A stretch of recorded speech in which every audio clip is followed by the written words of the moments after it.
The president has floated the idea of addressing this situation through executive order because it's a little bit of a sticky wicket situation. If all of these 14,000 migrants get to our border and they all claim asylum, we do have a system in place where people can claim asylum if they come to our ports of entry. So the president, I know, floated the idea of executive action that would limit asylum in some way. Can you tell us more about that?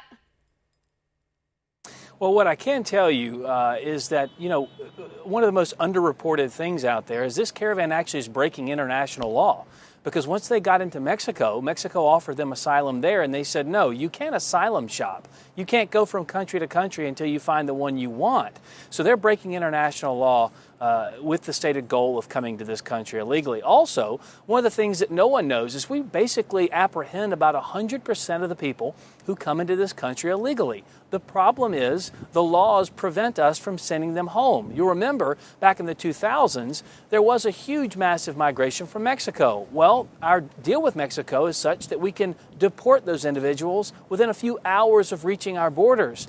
It's not the case with Central America. When they come in here, we have to let them in, and then we just release them into the American communities across this country with little or no documentation, with a promise, quote unquote, for them to return to a court date later on. That never happens 80% of the time, and another 80% number I think should be known.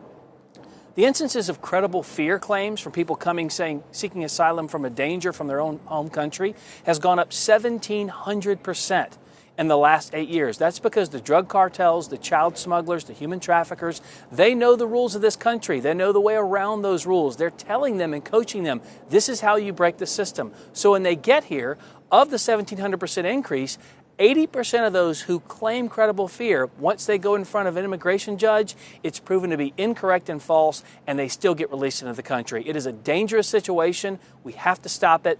Obviously, this is a congressional fix ultimately, but the president is looking at executive action to try and stop the problem right here from the White House. Right. So would that executive action include a directive to border security or our military, whoever's guarding the border at that time, to not allowed to come into our nation anybody who had already been offered asylum in Mexico? Because it's my understanding that at least 4,000 or 5,000 of the 14,000 total migrants were offered asylum in Mexico. It's a pretty large number that were offered asylum and refused it.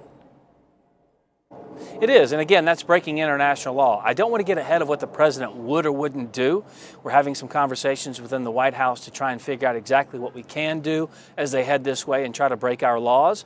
We haven't made a decision yet, but there are lots of options on the table. We know that the Democrats won't come to the table to help us fix this problem. We've seen that now for the better part of 2 years. They're ignoring it going into the midterms because they don't want to touch what's going on down the border. But this president is standing up, even in a tumultuous time politically, to say this cannot happen. He wants to protect the American people. He'll settle for no less.